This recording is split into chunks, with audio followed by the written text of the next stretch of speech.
জুলাই অভ্যুত্থানের বর্ষপূর্তিতে সারা দেশে বিএনপির বিজয় র্যালি, জেলায় জেলায় নেতাকর্মীদের ঢল, শহীদদের স্বপ্নের দেশ গড়তে ঐক্যবদ্ধ হয়ে কাজ করার প্রত্যয়।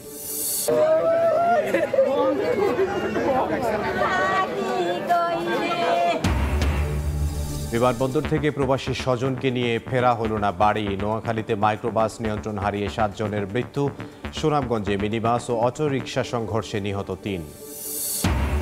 বিজ্ঞান মেলা সামনে রেখে চলছিল গবেষণা। ব্রাহ্মণবাড়িয়ায় একটি স্কুলের বিজ্ঞানাগারে আগুন, তাড়াহুড়া করতে নামতে গিয়ে আহত 25 শিক্ষার্থী। ভারী বৃষ্টিতে ডুবেছে বগুড়া শহর, শিক্ষা প্রতিষ্ঠানে ঢুকে পড়েছে পানি। ড্রেনেজ অব্যবস্থাপনায় ভোগান্তি চরমে, পৌর কর্তৃপক্ষের উদাসীনতাকে দায়ী করছে বাসিন্দারা। এবং নওগাঁয় 1 লাফে 117 গুণ বাড়ল গৃহকর, 307 টাকা ঠেকল 42,000-এ। ক্ষুব্ধ পৌরবাসীর প্রতিবাদ, পুনর্নির্ধারণের আশ্বাস প্রশাসনের।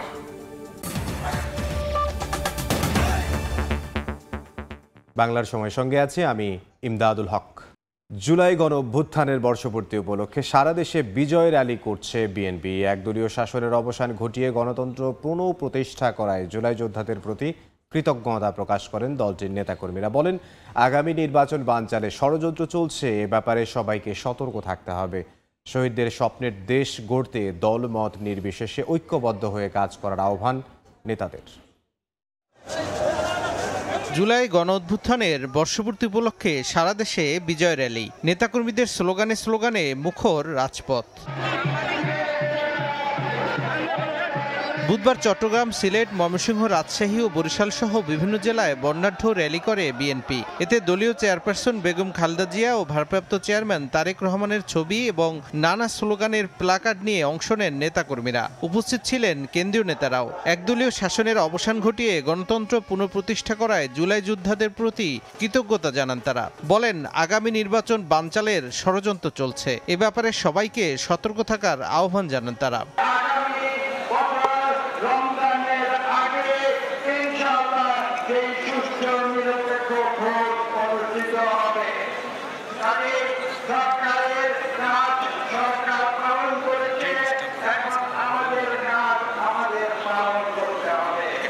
এই নির্বাচনের বিরুদ্ধে, গণতন্ত্রের বিরুদ্ধে কিছু শক্তি সক্রিয় হয়ে উঠেছে। তাদের জন্য কোনো জায়গা দেওয়া হবে না। র্যালি শেষে সমাবেশ ও দোয়া মাহফিল হয়। এতে গণ অভ্যুত্থানে শহীদদের আত্মার মাগফিরাত ও আহতদের সুস্থতা কামনা করা হয়। সমাবেশে কেন্দ্রীয় নেতারা বলেন, ক্ষমতায় গেলে জুলাইয়ের চেতনায় দেশকে পুনর্গঠনে কাজ করবে বিএনপি। এতদিন ষড়যন্ত্র ছিল নির্বাচনকে বিলম্ব করা, ঘোষণা হওয়ার পরে আবার ষড়যন্ত্র হতে পারে নির্বাচনকে বানচাল করা। সেই কারণে জনগণকে সাথে নিয়ে আমাদেরকে সকল ষড়যন্ত্র মোকাবেলা করে সরকারের ঘোষিত সময়ের মধ্যে যাতে নির্বাচন হতে পারে তার জন্য আমাদেরকে সর্বাত্মক সহযোগিতা করতে হবে। রাজনৈতিক মতবিরোধ থাকলেও ফের ফ্যাসিস্টের উত্থান ঠেকাতে সব পক্ষকে ঐক্যবদ্ধ থাকার আহ্বান জানান বিএনপি নেতারা। তৌফিক মাহমুদ, সময় সংবাদ। বিমানবন্দর থেকে প্রবাসী স্বজনকে নিয়ে ফেরা হলো না বাড়ি। নোয়াখালীর বেগমগঞ্জে মাইক্রোবাস নিয়ন্ত্রণ হারিয়ে পড়ে যায় খালে। 4 শিশুসহ ঘটনাস্থলেই প্রাণ যায় একই পরিবারের 7 জনের। মর্মান্তিক এই ঘটনায় নিহতদের গ্রামের বাড়ি লক্ষ্মীপুরে চলছে শোকের মাতম। চালক ঘুমিয়ে পড়ায় দুর্ঘটনা বলে অভিযোগ স্বজনদের। অন্যদিকে সুনামগঞ্জে মিনিবাস ও সিএনজি অটোরিকশার মুখোমুখি সংঘর্ষে 2 শিক্ষার্থী সহ 3 জন নিহত হয়েছেন। বিমানবন্দর থেকে প্রবাসী স্বজনকে নিয়ে ফেরা হলো না বাড়ি। সড়ক দুর্ঘটনা কেড়ে নিল 4 শিশুসহ 7 জনের প্রাণ। বুধবার সকালে হযরত শাহজালাল আন্তর্জাতিক বিমানবন্দর থেকে ওমান প্রবাসী বাহারউদ্দিনকে নিয়ে গ্রামের বাড়ি লক্ষ্মীপুরে ফিরছিলেন পরিবারের 11 জন। নোয়াখালীর বেগমগঞ্জে হঠাৎ মাইক্রোবাসের নিয়ন্ত্রণ হারান চালক। এক পর্যায়ে রাস্তার পাশের খালে পড়ে যায় মাইক্রোবাসটি। ঘটনাস্থলেই মারা যান 7 জন। স্বজনদের অভিযোগ, চালক ঘুমিয়ে পড়ায় এই দুর্ঘটনা। ঘুমেছিল, ওই কারণে যায় ঘুমাতে গাড়িটা ডাইনে ঢুকে যায়, খালে উড়ে গেছে, ওই কারণে অ্যাক্সিডেন্ট হয়েছে, দুর্ঘটনা। গাড়িতে মোট 11 জন লোক ছিল আর পরবর্তীতে আমরা ওখানে পৌঁছার পরে হাইওয়ে পুলিশকে ফোন দিলে ওখানে ওনারা রেকন ভ্যান দিয়ে যখন গাড়িটাকে উপর নিয়ে আসে তখন আমাদের লোকজন উদ্ধার করে পুলিশের হাতে হস্তান্তর করে। এদিকে নিহতদের গ্রামের বাড়ি লক্ষ্মীপুরের পশ্চিম চৌপল্লী গ্রামে চলছে মাতম।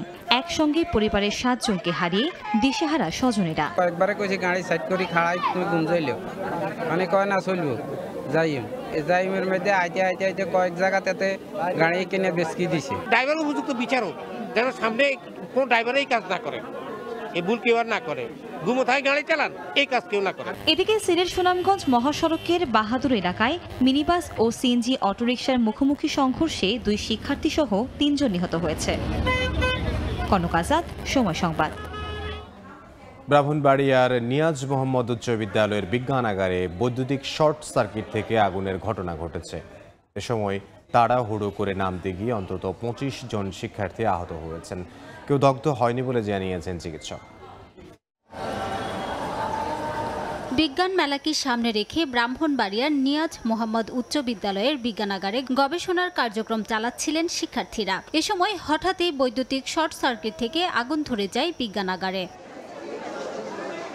শিক্ষার্থীরা আগুন নেভানোর জন্য পানি ভেবে দাহ্য পদার্থ ঢেলে দেয়। এতে বড় ধরনের অগ্নিকাণ্ড না হলেও তাড়াহুড়া করে নামতে গিয়ে আহত হয়েছেন অন্তত 25 জন শিক্ষার্থী। সিঁড়িতে নামতে গিয়ে অনেকে সিঁড়িতে আহত হয়েছে, এমন আগুনের জন্য কেউ আহত হয় নাই। সিঁড়ি দিয়ে পড়ে আছে অনেক স্টুডেন্টের হাত পায়ে বিভিন্ন জায়গার মধ্যে ছুইলা গেছে, হাতে বিভিন্ন ব্যথা পাইছে। কেমিক্যালের রিঅ্যাকশনের কারণে একটা হয়তো ফায়ার হয়েছে বা বেশি ফায়ার হয় নাই। মাল্টিপ্লাকে শর্ট সার্কিট হয়েছে। শর্ট সার্কিট হওয়ার পরে এরা আতঙ্কিত হয়ে যে ছোটাছুটি করছে, পাশের ক্লাসরুম থেকে বাচ্চারা দৌড়াদৌড়ি করে বের হইতে গিয়ে হুমড়ি খেয়ে যে পড়ছে, এতে করে কিছু বাচ্চারা ব্যথা পাইছে। আহতদের মধ্যে কেউ দগ্ধ হয়নি বলে জানিয়েছেন চিকিৎসক। আমাদের এখানে হাসপাতালে পর্যাপ্ত ওষুধ, স্যালাইন, ডাক্তার রয়েছে, আমরা ভালোভাবে চিকিৎসা দিতে পেরেছি। ঘটনায় তদন্ত কমিটি গঠন করার কথা জানান জেলা প্রশাসক। স্কুলে যারা আছে টিচারদের বসে আমরা একটা 3 সদস্য বিশিষ্ট একজন তদন্ত কমিটি দিয়ে আমরা বিষয়টা দেখব যে আসলে বিষয়টার কি হয়েছে এবং তার প্রতিকারের ব্যবস্থা আমরা নেব। বিদ্যালয়টির নতুন ভবনের 3য় তলায় এই অগ্নিকাণ্ডের ঘটনা ঘটে। সময় সংবাদ, ব্রাহ্মণবাড়িয়া। বগুড়ায় ভারী বর্ষণে শহরের সড়ক, খেলার মাঠ এমনকি শিক্ষা প্রতিষ্ঠান পানিতে তলিয়ে গেছে। নালার নোংরা পানি ঢুকে পড়েছে বাসাবাড়ি ও ব্যবসা প্রতিষ্ঠানে। ড্রেনেজ অব্যবস্থাপনায় এমন ভোগান্তি অভিযোগ বাসিন্দাদের। পৌর কর্তৃপক্ষের উদাসীনতাকে দায়ী করেন তারা। সড়ক চাপিয়ে সরকারি আজিজুল হক কলেজ ক্যাম্পাস ডুবেছে জলাবদ্ধতায়। নালার নোংরা পানি ঢুকে পড়েছে বাসাবাড়ি ও ব্যবসা প্রতিষ্ঠানে। ভারী বর্ষণে বগুড়া শহরে অন্তত 20টি এলাকা তলিয়ে গেছে। স্থানীয়দের দাবি, ড্রেনেজ অব্যবস্থাপনার কারণে একটু বৃষ্টি হলেই বাড়ে জনভোগান্তি। অথচ গত 2 দশকে পৌরসভা জলাবদ্ধতা নিরসনে কোনো উদ্যোগই নেয়নি। অবস্থা আসলে খারাপ। এটা ক্যাম্পাস আসলে মনে হচ্ছে না, এটা কলেজ না, একটা সমুদ্র বন্দর এলাকার মতো হয়ে গেছে। দ্রুত আমাদের জলাবদ্ধতা থেকে আপনারা মুক্তির একটা ব্যবস্থা করেন, যাতে সাধারণ শিক্ষার্থীরা নির্বিঘ্নে ক্যাম্পাসে যাতায়াত করতে পারে। তবে পৌর কর্তৃপক্ষ বলছে, জলাবদ্ধতা নিরসনে ইতিমধ্যে 30 কোটি টাকার একটি প্রকল্প হাতে নেওয়া হয়েছে। এছাড়াও 100টি ড্রেন পরিষ্কারের উদ্যোগ নেওয়া হয়েছে।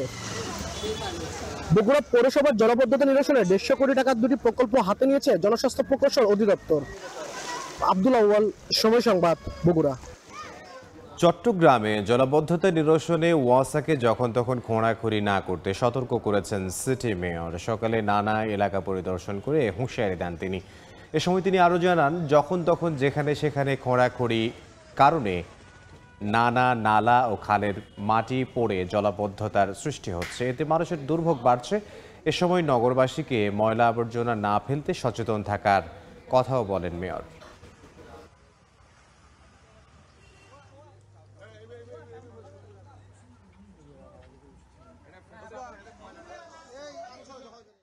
আমি তাদেরকে কিন্তু বলেছি, আমি তাদের ইঞ্জিনিয়ারকে ডেকে বলেছি, তাদের এখানে এমডি সাহেবকে বলা হয়েছে, সেখানে ইন্সপেকশন দেওয়া হয়েছে। তারপরেও যদি তারা এই ধরনের বর্ষাকালে এইসব কাজ করে, জনদুর্ভোগ করে, অবশ্যই তাদের ব্যাপারে কিন্তু আমি কড়া ইন্সপেকশন আমি দেওয়ার পর যদি না হয় আমি অন্য ব্যবস্থা নেব। নওগাঁ পৌরসভায় মাত্র 360 টাকার গৃহকর 1 লাফে বাড়িয়ে ধরা হয়েছে 42,000 টাকা। এমন অস্বাভাবিক কর বৃদ্ধির ঘোষণায় চরম ক্ষোভ প্রকাশ করেছেন পৌরবাসী। প্রতিবাদে সরব হয়ে উঠেছে বিভিন্ন সামাজিক সংগঠনও। যদিও পৌর প্রশাসন বলছে, শুনানির মাধ্যমে এই কর পুনর্নির্ধারণ করা হতে পারে। MR রকির রিপোর্ট, ছবি তুলেছেন রকিবুল ইসলাম। গত 1 জুলাই এক প্রেস ব্রিফিংয়ে নতুন কর কাঠামো ঘোষণা দেন নওগাঁ পৌর প্রশাসক। সেখানে তুলে ধরেন পৌরসভার উন্নয়ন ও সেবার মান বাড়াতে কর বাড়ানো হয়েছে। তবে ঘোষিত কর বৃদ্ধির হার দেখে হতবাক পৌরবাসী। আগে যেখানে একটি বাড়ির গৃহকর ছিল মাত্র 360 টাকা, এখন সেটি এক লাফে 117 গুণ বাড়িয়ে ধরা হয়েছে প্রায় 42,000 টাকা। এমন সিদ্ধান্তে সামাজিক সংগঠনগুলো প্রতিবাদ সভা ও মানববন্ধন বিক্ষোভ করছে। পৌরবাসীর অভিযোগ, কর বাড়ানো হলেও সেবা বাড়েনি, বরং রাস্তাঘাট, ড্রেনেজ সহ প্রতিটি খাতেই ভোগান্তি চরমে। এই জায়গা থেকে যে অনুপাতে ভ্যাট বৃদ্ধি হয়েছে সে অনুপাতে আমাদের রাস্তাঘাটের কোনো উন্নয়ন হয় নাই। যেখানে চিকিৎসা এবং খাদ্যের সংকট, সেখানে পৌর ট্যাক্স তাদের মাথার উপর একটা বোঝা হয়ে দাঁড়াইছে। তবে পৌর প্রশাসক বলছেন সেবার খাত বাড়াতে কর বাড়ানো হয়েছে, তবে এটা চূড়ান্ত নয়। শুনানির মাধ্যমে যারা আপত্তি করবেন তাদের কর পুনর্বিবেচনা করার সুযোগ থাকবে। যদি কোনো ব্যক্তি মনে করেন যে আমার হোল্ডিং ট্যাক্সটা একটু বেশি হয়ে যাচ্ছে, তিনি সেটা পুনর্বিবেচনার জন্য আবেদন করতে পারেন। কমিটি যে ডিসিশন দেবে সেটাই চূড়ান্ত ডিসিশন। 1963 সালে নওগাঁ পৌরসভা প্রতিষ্ঠা করা হয়। 38.36 কিলোমিটার আয়তনের এই পৌরসভার বাসিন্দা 3,60,000। নওগাঁ পৌরসভা থেকে MR রকি, সময় সংবাদ। পটুয়াখালীর কুয়াকাটা সমুদ্র সৈকতে গোসলে নেমে এক পর্যটকের মৃত্যু হয়েছে। পুলিশ জানায় গতকাল মাগুরা থেকে 7 জন একসঙ্গে কুয়াকাটা বেড়াতে এসে হোটেল সৈকতে ওঠেন। পরে আজ সকালে সৈকতের 0 পয়েন্টে একসঙ্গে 2 জন গোসলে নামেন। এ সময় ঢেউয়ের তোড়ে ডুবে যান একজন। প্রায় 3.5 ঘন্টা চেষ্টা চালিয়ে একই স্থান থেকে তার লাশ উদ্ধার করে ফায়ার সার্ভিস। মাগুরায় খেলতে গিয়ে নদীতে পড়ে 6 বছর বয়সী এক শিশু নিখোঁজ হয়েছে। স্থানীয়রা জানায় সকালে শহরের ঢাকা রোড এলাকায় আর্য বিশ্বাসের 6 বছর বয়সী ছেলে তানভীর নদীর তীরে খেলা করছিল। এক পর্যায়ে সে নদীতে পড়ে যায়। তীব্র স্রোতের কারণে নিখোঁজ হয় সে। পরে নদীর স্লুইস গেট বন্ধ করে খোঁজাখুঁজি করলেও এখনও উদ্ধার হয়নি শিশুটি। কুষ্টিয়ায় এক নারীর মরদেহ উদ্ধার করা হয়েছে। পুলিশ জানায় সকালে শহরের কোর্টপাড়া 12 শরীফ দরবার এলাকায় এক নারীর মরদেহ দেখতে পান স্থানীয়রা। খবর পেয়ে লাশটি উদ্ধার করে কুষ্টিয়া জেনারেল হাসপাতালের মর্গে পাঠায় পুলিশ। তবে এখনও পর্যন্ত নিহতের পরিচয় পাওয়া যায়নি। ঘটনার রহস্য উদ্ঘাটনে মাঠে নেমেছে পুলিশ। নওগাঁয় 22 বছর আগের চাঞ্চল্যকর ট্রিপল হত্যা মামলায় 3 জনকে যাবজ্জীবন ও 8 জনকে বিভিন্ন মেয়াদে কারাদণ্ডাদেশ দিয়েছেন আদালত। দুপুরে জেলার অতিরিক্ত জেলা ও দায়রা জজ আদালতের বিচারক ফেরদৌস ওয়াহিদ এ আদেশ দেন। মামলার বিবরণে জানা যায় 2003 সালে পোরশা উপজেলার কালাইবাড়ি এলাকায় 1 বিঘার একটি আম বাগান নিয়ে বিরোধ চলছিল। এরই জেরে সিদ্দিক কাদের, আমির আলী, দুরুল হুদা প্রতিপক্ষ সামাদের পরিবারের উপর হামলা চালায়। সামাদের ভাই, বোন ও তার মেয়েকে পিটিয়ে হত্যা করে। এ ঘটনায় পোরশা থানায় 22 জনকে আসামি করে মামলা করেন নিহতের স্বজনরা। 15 জনকে অভিযুক্ত করে আদালতে চার্জশিট জমা দেন মামলার তদন্তকারী কর্মকর্তা। দীর্ঘ বিচারিক প্রক্রিয়া শেষে 3 জনকে যাবজ্জীবন ও 8 জনকে বিভিন্ন মেয়াদে কারাদণ্ডাদেশ দেন আদালত। দোষ প্রমাণিত না হয় 4 জনকে বেকসুর খালাস দেয়া হয়। সাম্প্রতিক বন্যায় ভেঙে যাওয়া ফেনীর মুহুরী নদীর তীরবর্তী বাঁধের কাজে অনিয়ম দুর্নীতির অভিযোগে অভিযান চালিয়েছে দুদক। সকালে সংস্থাটির 3 জনের একটি টিম পানি উন্নয়ন বোর্ডের কার্যালয়ে আসেন। বিভিন্ন কাগজপত্র নথি দেখেন তারা। এরপর সরেজমিনে পরিদর্শনের জন্য ফুলগাজী ও পরশুরামের বাঁধের ভাঙা স্থান পরিদর্শন করেন। দুদক জানায় সরেজমিন পরিদর্শন ও বিস্তারিত তদন্তের পর 48 ঘন্টার মধ্যে আনুষ্ঠানিকভাবে পরবর্তীতে রিপোর্ট পেশ করা হবে।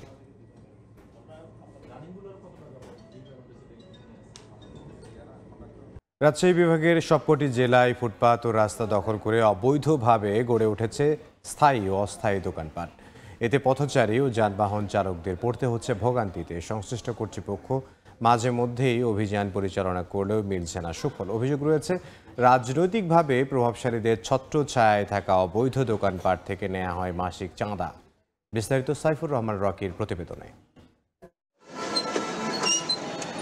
রাজশাহী মহানগরীর ভদ্রা মোড় থেকে বাস টার্মিনাল পর্যন্ত রাস্তার দুপাশে ফুটপাত দখল করে গড়ে উঠেছে স্থায়ী ও অস্থায়ী দোকান। বিনোদপুর, লক্ষ্মীপুর, সাগরপাড়া, কোটি স্টেশন, শালবাগান মোড় থেকে শুরু করে প্রতিটি মোড়ের অবস্থা একই। বগুড়ার কাঁঠালতলা সড়ক ও ফুটপাত দখল করে গড়ে উঠেছে দোকানপাট।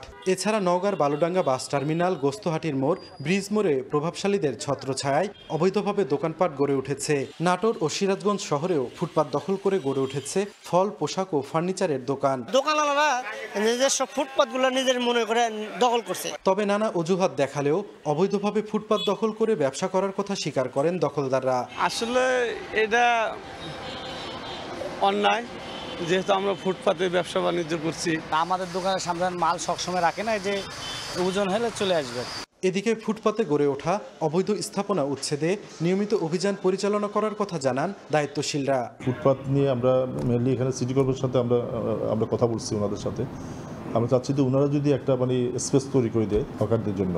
যেগুলো অবৈধভাবে স্থাপন হয়েছে আমাদের জায়গায়, এগুলো আমরা উচ্ছেদের জন্য আমরা প্রোগ্রাম নিচ্ছি। আমরা দ্রুত একটা উচ্ছেদ প্রোগ্রামের আয়োজন করব। রাজশাহী বিভাগের 8টি জেলায় ফুটপাত ও রাস্তা দখল করে গড়ে উঠেছে লক্ষাধিক স্থায়ী ও অস্থায়ী দোকানপাট। অধিকাংশ দোকান থেকে মোটা অঙ্কের টাকা মাসোয়ারা নেন রাজনৈতিক প্রভাবশালীরা। সাইফুর রহমান রকি, সময় সংবাদ, রাজশাহী।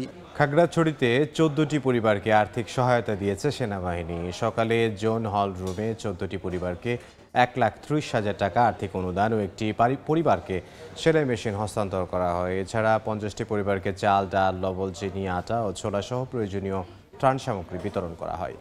এ সময় zone commander lieutenant colonel Mohammad Khademul Islam ও ক্যাপ্টেন তানজিম ফাহিম হিমেল উপস্থিত ছিলেন।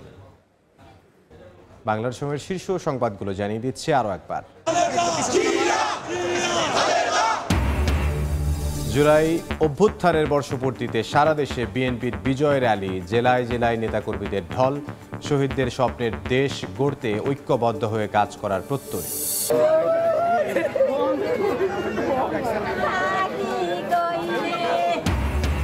বিমানবন্দর থেকে প্রবাসী স্বজনকে নিয়ে ফেরা হলো না বাড়ি। নোয়াখালীতে মাইক্রোবাস নিয়ন্ত্রণ হারিয়ে 7 জনের মৃত্যু। সুনামগঞ্জে মিনিবাস ও অটোরিকশা সংঘর্ষে নিহত 3। এবং বিজ্ঞান মেলা সামনে রেখে চলছিল গবেষণা। ব্রাহ্মণবাড়িয়ায় একটি স্কুলের বিজ্ঞানাগারে আগুন, তাড়াহুড়া করে নামতে গিয়ে আহত 25 শিক্ষার্থী।